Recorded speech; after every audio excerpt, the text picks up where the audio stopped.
এমন কোন কিংবদন্তি চরিত্র যেটা এখনো অপু বিশ্বাস করতে পারেনি কিন্তু করতে চায়? যেমন অপু অলরেডি পার্বতীর ক্যারেক্টার করেছে দেবদাসে, কিন্তু এমন কি আর কোনো ক্যারেক্টার আছে যেটা অপু করতে চায় বা করার সুযোগের অপেক্ষা আছে, যে একদিন এই টাইপের ক্যারেক্টার করলে আমি ঠিকই ঝাঁপিয়ে পড়বো? আমাদের বাংলাদেশের সবচেয়ে সুন্দরী, যেহেতু আমি সিনেমার মানুষ, আমি এটা ঘিরেই বলবো, ববিতা ম্যাডাম আছেন। ওনার বায়োগ্রাফি যদি কখনো করে, আমি উইদাউট এমোশনে তার বায়োগ্রাফি করবো।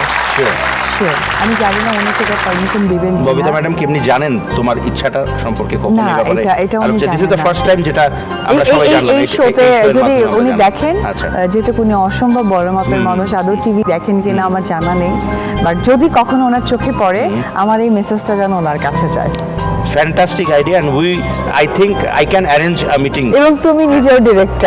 I can arrange a meeting with her and you, and basically আমি থাকবো সেখানে, এবং আশা করি এরকম একটা প্রজেক্ট হলেও তো হতে পারে। এখন যেহেতু তুমি আমার প্রোগ্রামে এটা বলে ফেলেছো, ডাইরেক্টর তো আমি ছাড়া কেউ হতেই পারে না।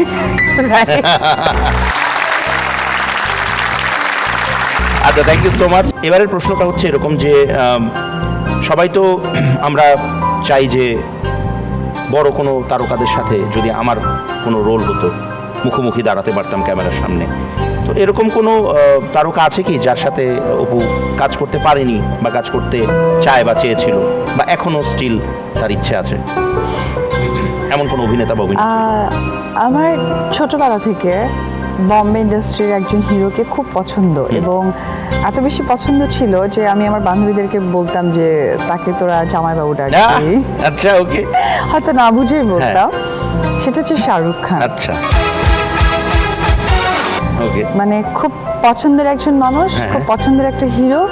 উনি যদি তার সাথে আমার মানে স্ক্রিন শেয়ার হতো বা পর্দা শেয়ার হতো, আমার অনেক বেশি ভালো লাগতো। অবশ্যই, এবং আমাদেরও খুব ভালো লাগতো যে আমাদের একটি মেয়ে যদি এরকম একজন মহাতারকার সাথে কাজ করতে পারতো। যদি আমার একটা ছোট্ট অভিজ্ঞতা আছে, আমার সৌভাগ্য হয়েছে ওনার সাথে প্রোগ্রাম করার, ওনার সাথে এইভাবে মুখোমুখি বসে গল্প করার, কথা বলার। বাংলাদেশে তিনি একবারই এসেছিলেন 2010 সালে, আর্মি স্টেডিয়ামে প্রোগ্রাম ছিল।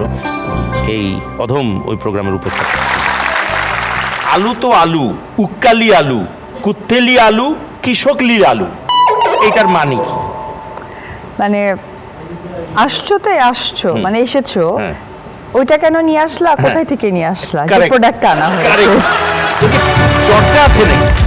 অ্যাকচুয়ালি আমরা যখন বাড়িতে সবাই কথা বলি, একদম এই ভাষায়, এটা আমাকে শুনতে হবে, কিন্তু এই জাপানি ভাষা বুঝবো না আমরা কিচ্ছু, কিন্তু অপু বিশ্বাস মানে হয় না যে সাধারণত আমরা কি মনে করি অপু বিশ্বাস, আচ্ছা অপু বিশ্বাস কি দাঁত ব্রাশ করে, আচ্ছা করলে যখন অপু দাঁত ব্রাশ করবে তখন কিরকম লাগবে দেখতে, তো ঠিক তেমনি মানে অপু বিশ্বাস যখন এই ভাষায় কথা বলবে ওইটা দেখতে কিরকম লাগবে, এটা আমাদের জানার বিষয় আছে।